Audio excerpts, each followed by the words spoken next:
श्री कृष्ण कहते हैं, रिश्ते और रास्ते तब खत्म हो जाते हैं जब पांव नहीं दिल थक जाते हैं। जिस मेहनत से तू आज भाग रहा है वही कल तुझे सफलता दिलाएगी। झोंक दे खुद को इस आग में, यही आग तुझे हीरा बनाएगी। जैसे फल और फूल किसी की प्रेरणा के बिना ही अपने समय पर वृक्षों में लग जाते हैं, उसी प्रकार किए हुए अच्छे और बुरे कर्म भी अपने आप जीवन में फल देने आते रहते हैं। दांत चाहे कितने भी बार जीभ को काटे, फिर भी वे दोनों साथ ही रहते हैं और साथ काम करते हैं। यही क्षमा व संबंध की भावना होती है। दुनिया की अधिकांश समस्याओं के दो ही कारण हैं, बिना सोचे कार्य करना और बिना कार्य किए सोचते रहना। श्री कृष्ण कहते हैं, अगर दुख की नदी को पार करने से डर लगता है तो सुख के सागर में डुबकी लगाने के सपने कभी नहीं देखना चाहिए। यदि तुम्हारा हृदय एक ज्वालामुखी है तो तुम कैसे आशा करोगे कि तुम्हारे हाथों में फूल खिलेंगे। प्रेम और संदेह में कभी बोल चाल नहीं रहती। जहां प्रेम का फल दुख होता हुआ दिखाई दे, वहां समझ जाना चाहिए कि प्रेम में लगाव बहुत है। आप प्रेम को खरीद नहीं सकते, वह तो स्वयं आपको अर्पित कर देता है। श्रेष्ठता का आधार किसी ऊंचे आसन पर बैठना नहीं होता। श्रेष्ठता का आधार हमारी ऊंची सोच पर निर्भर करता है। खुशी के फूल उन्हीं के दिलों में खिलते हैं जो अपनों से अपनों की तरह मिलते हैं। जिस तरह पौधे को हवा, पानी और रोशनी की जरूरत होती है, उसी तरह हर रिश्ते को भावना, भागीदारी और सच्चे समर्थन की जरूरत होती है। जिंदगी का खूबसूरत लम्हा वो होता है जब आपका परिवार आपको मित्र समझने लगे और आपका मित्र आपको अपना परिवार। दुख का कारण श्रेष्ठ कर्मों का अभाव, सुख का कारण श्रेष्ठ कर्मों का प्रभाव और अशांति का कारण स्वयं का बुरा स्वभाव होता है। सोच अच्छी होगी तो लोगों में अच्छा ही नजर आएगी, और नियत अच्छी होगी तो सब काम ठीक ही होंगे। कार्य शुरू ना करना बुद्धि का पहला लक्षण है। शुरू किए गए कार्य को समाप्त करना बुद्धि का दूसरा लक्षण होता है। प्रेम के साथ शासन होता है, जो बिना हथियार के शासन करता है। प्रेम जब अपमानित होता है तब वह द्वेष में बदल जाता है। श्री कृष्ण कहते हैं, प्रेम हमेशा आत्मसमर्पण करता है। यदि ऐसा नहीं है तो वह अयाशी मात्र है। प्रेम एक दान है, भिक्षा नहीं, मांग नहीं है, भेंट है। प्रेम भिखारी नहीं, सम्राट है। जो मांगता है उसे प्रेम नहीं मिल सकता, जो बांटता है उसे ही प्रेम मिलता है। प्रेम से पूर्ण होने में खर्च कुछ भी नहीं होता, मिलता इतना है कि जिसका कोई हिसाब नहीं है। यह जरूरी नहीं कि प्रेम महलों में ही खुश रहे, प्रेम जंगलों में भी सुखी रह सकता है। नीम का स्वाद कटु होता है, गंध मधुर होती है। ऐसा ही प्रेम है जिसका रंग सुंदर है और इस पर कठोर। गुग्गू को दिन में नहीं दिखता, कुएं को रात में नहीं सोचता, किंतु काम वासना से सताया पुरुष अजीब बंदा होता है। उसे दिन और रात दोनों में ही नहीं सूझता और वह हमेशा प्रेम से अछूता रह जाता है। बुद्धि के तोते को प्रेम के राग का पता नहीं चलता। प्रेम का राग प्रीति की मेहनत ही जान सकती है। सच्चा प्रेम तो वही है जहां शरीर दो पर मन एक। प्रेम करने का अर्थ है अपनी प्रसन्नता को दूसरे की प्रसन्नता में लीन कर देना। प्रेम की धारा में घृणा बह जाती है। प्रेम चंद्रमा है, यदि वह बढ़ेगा नहीं तो घटना प्रारंभ कर देगा। श्री कृष्ण कहते हैं, यदि तुमसे कोई प्रेम नहीं करता तो निश्चित ही यह मान लो कि तुम में ही कोई कमी है। प्रेम चतुर मनुष्य के लिए नहीं होता, वह तो शिशु के सरल हृदय की तरह होता है। प्रेम परमार्थ है, काम स्वार्थ है। जहां स्वार्थ होगा वह काम होगा, जब स्वार्थ नहीं तभी तो प्रेम होता है। जिस प्रकार आग को आग नहीं बुझा सकती, उसके लिए पानी की आवश्यकता होती है, ठीक उसी प्रकार घृणा को घृणा नष्ट नहीं कर सकती, उसके लिए तो प्रेम की आवश्यकता होती है। श्री कृष्ण कहते हैं, तुमसे ही बना है, क्या तुम्हें अपने जीवन से प्रेम नहीं है? समय को व्यर्थ मत गवाओ, अपने जीवन से प्रेम करिए। श्री कृष्ण कहते हैं कि जब मैं तुम्हारे साथ हूँ तो तुम्हें डरने की क्या आवश्यकता है? केवल प्रेम ही तो है जो स्वयं एक रोग जाना जाता है, वरना घृणा और बदला लेने की इच्छा तो खुद कई मानसिक रोग उत्पन्न कर देती है। बादल का बरसकर मिट जाना ही जीवन है। फूल का खिलने के बाद किसी देवता के चरणों में चढ़ जाना ही जिंदगी होता है। जो निकम्मे आदमी होते हैं उसी को सब प्रकार के बुरे भाव सताते हैं। संसार में उस मनुष्य से अधिक कोई दुखी नहीं हो सकता जो हर बात में संदिग्ध रहता है, जिससे छोटे छोटे कामों के करने के लिए भी अधिक देर तक सोचना पड़ता है। जो अपने कर्मों को ईश्वर का कर्म समझकर करते हैं वही ईश्वर का अवतार होते हैं। मनुष्य जब सोता रहता है तब कलयुग, जब जागता है तब दवा पर, जब कर्म मुद्रित होता है तब त्रेता और जब कर्मशील होता है तब सतयुग होता है। हम तो कर्म को ही नमस्कार करते हैं जिस पर विधाता का भी वश नहीं चलता।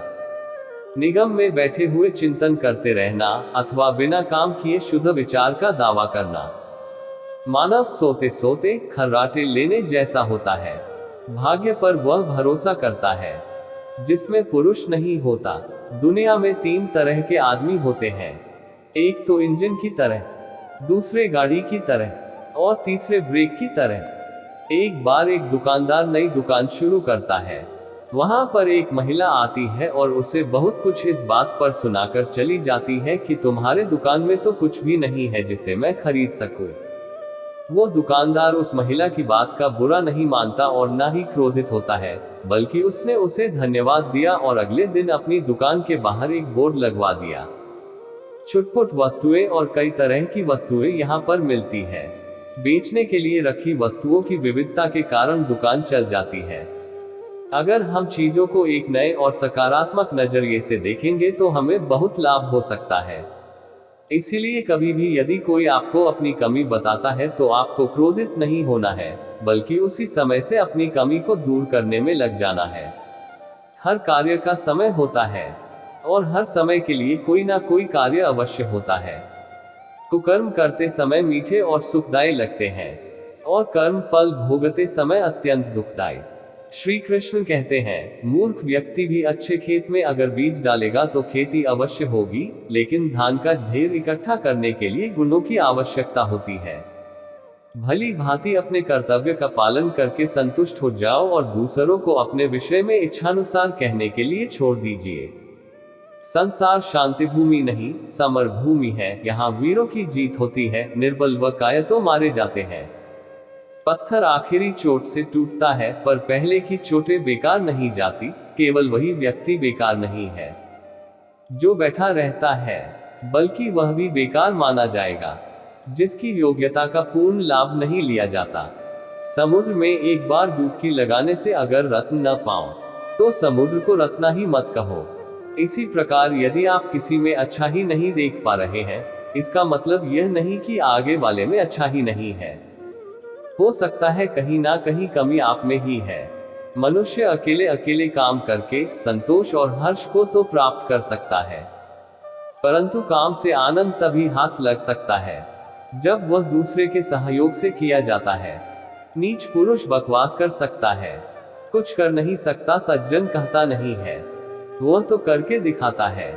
यदि कभी कुछ गलत हो जाता है तो उससे सभी दूर भागने लगते हैं। जब अच्छा काम हो जाता है तो कहीं उसके दावेदार बनकर सामने आते हैं बुद्धिमान मनुष्य। मूर्ख से भी अधिक गलतियां करता है, लेकिन वह एक गलती को दोबारा नहीं करता। मूर्ख अधिक गलतियां इसलिए नहीं करता कि वह कुछ करता ही नहीं है। किसी के हृदय पर पूर्ण विजय करनी हो तो उसके दुख के दिनों में उसकी सहायता करिए। आगे वाला आपका प्रशंसक हो जाएगा और वो आपसे प्रेम करने लगेगा। राजमहल के कंगूरे पर बैठने से कौवा गरुड़ की पदवी नहीं पा सकता। इसी प्रकार यदि कोई मूर्ख बुद्धिमान बनने का प्रयास करता है तो भी वह बुद्धिमान ही रहता है। पल भर में जल जाना देर तक सुलगने से अच्छा होता है। इसलिए यदि कोई चिंता आपको लंबे समय तक खा रही है तो उसे तुरंत समाप्त कर दीजिए। गिरने में हानि नहीं है, गिर के पड़े रहने में हानि होती है। जिस प्रकार के व्यक्ति का हम सम्मान करते हैं उसी प्रकार के हम स्वयं बन जाते हैं। जो व्यक्ति दूसरे वीर पुरुषों की पूजा करते हैं वह भी वीर पुरुष जैसे ही होने लगते हैं। श्री कृष्ण कहते हैं, जब तक तू अपनी आंखों से किसी की बुराई ना देख ले उसके बुरे होने का संशय न करे, पर यदि एक बार देख ले तो फिर उसे बोल मत। जो आवश्यकता के पहले ही रोता है उसे आवश्यकता से अधिक रोना पड़ता है। ऐसा इसलिए क्योंकि उसे तो रोने से ही प्रेम है। किसी भी बात को एकदम स्पष्ट कह बैठना अयोग्यता में गिना जाता है, क्योंकि योग्य लोग तरीके से अपनी बात को रखते हैं। जबर का ताप कम करने के लिए कुनन की बहुत सी कड़वी घूंटे पीनी पड़ती है। एक बूंद से काम नहीं चलता। ठीक उसी प्रकार यदि आप एक अच्छा काम करके ये सोच रहे हैं कि कोई आपसे प्रेम करेगा तो यह संभव नहीं है। आपको बार बार उसके साथ अच्छा करना पड़ेगा। चयगन गर्जन सुनकर जवाब में दहाड़ता है। वह सियारों की आवाज सुनकर नहीं बोला करता। इसी प्रकार आप मूर्ख को कितना भी समझा दे, वह नहीं समझने वाला। रत्न किसी को ढूंढता नहीं, उसी को लोग ढूंढ लेते हैं। इसी प्रकार यदि आप काबिल बनोगे तो आपको प्रेम करने वाला स्वतः ही आपको ढूंढ लेगा। शक्तिशाली पुरुष भी संसार में तिरस्कार पाता है यदि वह अपनी शक्ति का परिचय नहीं देता। वह झूठ जो अर्धसत्य है सबसे बड़ा झूठ माना जाता है। जो आदमी ये दिखाए कि उसमें कोई कमी नहीं है, वह या तो बेवकूफ है या फिर पाखंडी। हमें उसका विश्वास कभी नहीं करना चाहिए। जहां आत्मा और सिद्धांतों की हत्या होती है, वहां से स्वतंत्रता दूर भाग जाती है। घोड़े की लगाम जितनी कड़ी होगी, उतना ही वह धीरे चलेगा। इसीलिए आप किसी को प्रेम के बंधन में नहीं बांध सकते। आप उसे जितना स्वतंत्र छोड़ेंगे, वह आपके उतना ही करीब आएगा, लेकिन बंधन रखने पर वह आपसे दूर भागेगा। परिवर्तन जब धीरे धीरे आता है, तभी उसे सुधार कहा जाता है। जब एकदम आता है, उसे क्रांति कहते हैं। 10 गधों के जमा होने से एक घोड़े का दिमाग नहीं हो सकता। इसी प्रकार यदि 10 मूर्ख मिलकर भी आपकी बुराई कर रहे हैं, तो बहुत बुद्धिमान नहीं हो सकते। यदि इस दुनिया में बुरे इंसान नहीं होते, तो यहाँ अच्छे वकील कहाँ होते।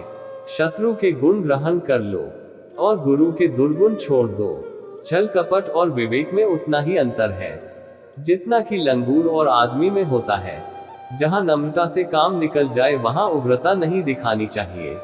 प्रशंसा वहाँ आरंभ होती है जहाँ परिचय समाप्त होता है। दूसरों को चुप करने के लिए पहले खुद को चुप होना पड़ता है। जहाँ विचारों का सम्मान न हो और सत्य अप्रिय लगे, वहाँ मौन साध लेना चाहिए। वाणी का वर्चस्व रजत होता है, किंतु मौन कंचन के समान है। जो नौकर को अपना रहस्य बता देता है, वह उसे अपना स्वामी बना लेता है। यदि तुम अपने रहस्य को किसी शत्रु से छिपाए रखना चाहते हो, तो किसी मित्र तक उन्हें मत पहुंचने दो।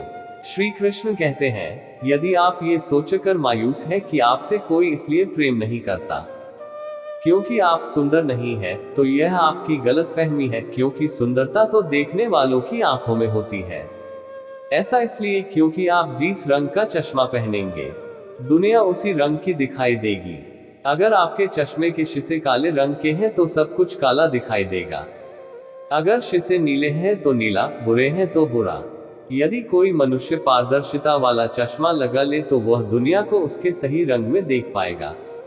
आज के इस वीडियो में इतना ही। मिलते हैं एक नए वीडियो में, तब तक के लिए धन्यवाद। जय श्री कृष्ण।